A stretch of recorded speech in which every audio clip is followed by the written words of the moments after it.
80 million years ago, this land was ocean bottom. One creature ruled the sea, bigger than a T-Rex and just as fierce, the mosasaur. Which this one looks very unique because it has its new tooth coming in, and when you lose these teeth will take over.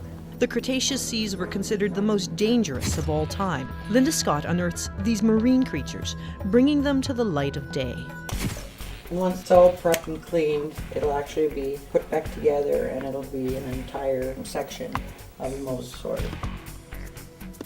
The amount of potential finds in this area alone is immense. There is so much out there. It's unbelievable. Linda pursues her passion as a volunteer lab technician for the Canadian Fossil Discovery Centre in Morden, home to the largest collection of marine reptile fossils in Canada. It's like a mystery that you're unfolding. You're uncovering exactly the way they died 80 million years ago. The jacket is to bring in the specimen from the field without damaging it. What I do here is very different. When I came here, I didn't really think that I would be able to do this job. I didn't have the school, the university. Linda gained her highly specialized skills through years of dedicated volunteer work. I am very interested in it, so I do a lot of reading now to try and be educated in what I'm doing, and have come a long ways from when I first started.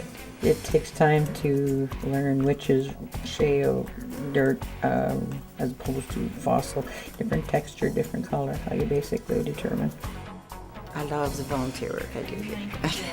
I could work back there all day long and come back the next day and do the same thing over again. Mosasaurs and plesiosaurs have come and gone, but not Linda. I've told him here that I would move with Claudia if I could just stay here. I'm planning to stay here a long time.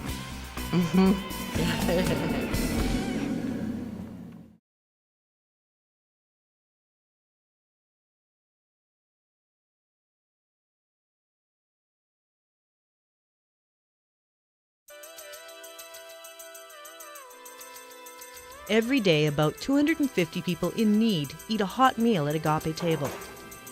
Soup and peanut butter and jam and toast. We open at 8 o'clock, and at 8:30 we start serving. The coffee starts exactly at 8 o'clock. That's the most important. Well, the whole world lives on coffee. Volunteer Ed Marion is a vital part of making this community-based program happen. I love, helping people that wouldn't really have any place to go. I mean, some of these people are really down and out, and they need a stable environment where they know they can go and feel kind of safe and keep warm, and coffee and friends. It was a friend that first brought Ed to Agape Table. He usually came here just off and on for soup, and I came with him for company, and I started to make friends, and just one day I started to volunteer, and it's been 3 years now. I've got some pretty close ties to certain friends here. I can see their eyes light up when I come over. Ed's here. I've seen at least 10 change their lives around from being on the street and drugs and problems with their relationships. I met this one teenager about 6 months ago, and she was on the streets, and we were talking outside, and I just suggested to go someplace to get help, like counseling, and a couple of months later, boom, she's off the street, and she's working, going to school, and she just gave me a little hug, and that's all I need. So the simple things, it gets me motivated to get up in the morning. I have a purpose. So yeah. Ed is keenly aware of some of the personal benefits of volunteering. I believe in karma. Hopefully later on in life somebody will come up to me and help me when I need it. So I need as many brownie points as possible.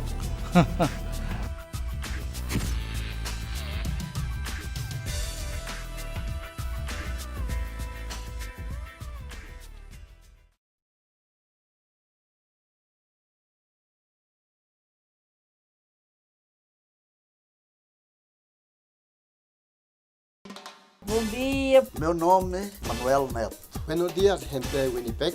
If I went to a different country and went to school, what would I want to learn?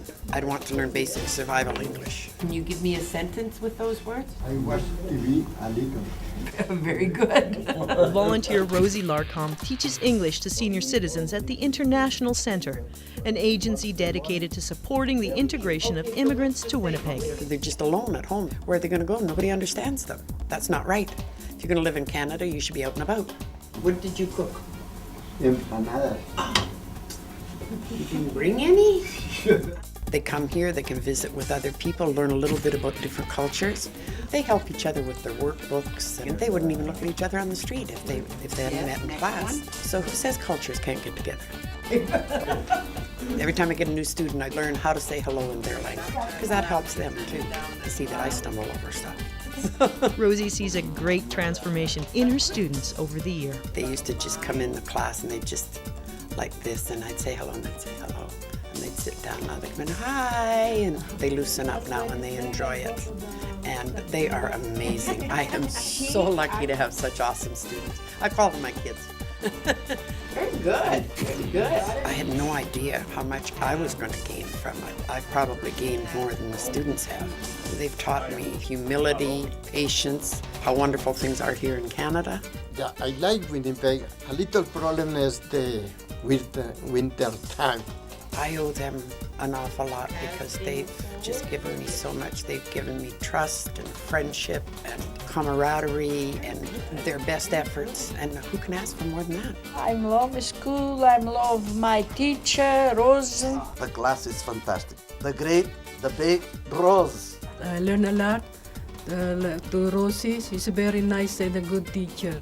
I like teacher Rose. I like my classroom. I like it every Winnipeg. I like it. I love it, I love it, I love it. I wouldn't trade it for anything. Best thing I ever did in my life. Goodbye. Goodbye, people. Thank you very much. Goodbye. Goodbye. Goodbye, Canada. No, I'm stay.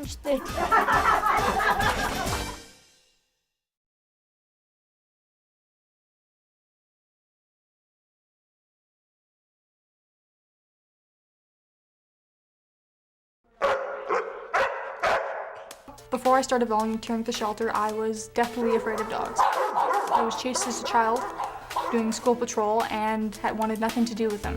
I started volunteering here and I only was on volunteering with cats, and I'd slink away from the dog kennels and didn't trust them at all, but I came slowly to patting a dog, going near it, and now I own a dog and I am on dog duty at the shelter, so my fears are gone and I love big dogs now. Oh my goodness!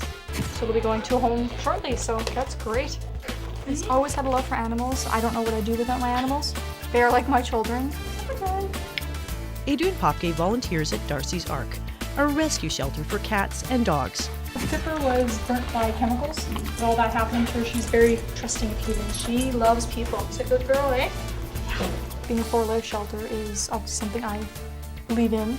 I like that when I come in to volunteer, I know the animals have either found a home, or they're going to be here next week, or they're in foster. 24-hour playland with them. They got their play structure, they got their toys and their beds, and they couldn't be happier. Volunteering has had a huge positive effect on Adrienne. Before it was just work and home and nothing in between, and I think it's made me a better person in the way that I'm open to more things, meeting more people, lots of new experiences. I've made a lot of new friends too, and that's a big change for me too, having a second family here. It's great. Adrienne's volunteer work has grown to fit many roles as a board member, graphic designer, and photographer for the shelter. Volunteering is probably about 95% of my life. If I could, I would do this full time, but I'd have to win the lotto. It's nice to go and volunteer somewhere where everybody has the same vision in trying to do good, trying to help Winnipeg, trying to help animals, and how can you not want to come somewhere where everybody thinks like you? I'm a lot happier in my life now that I've been volunteering here.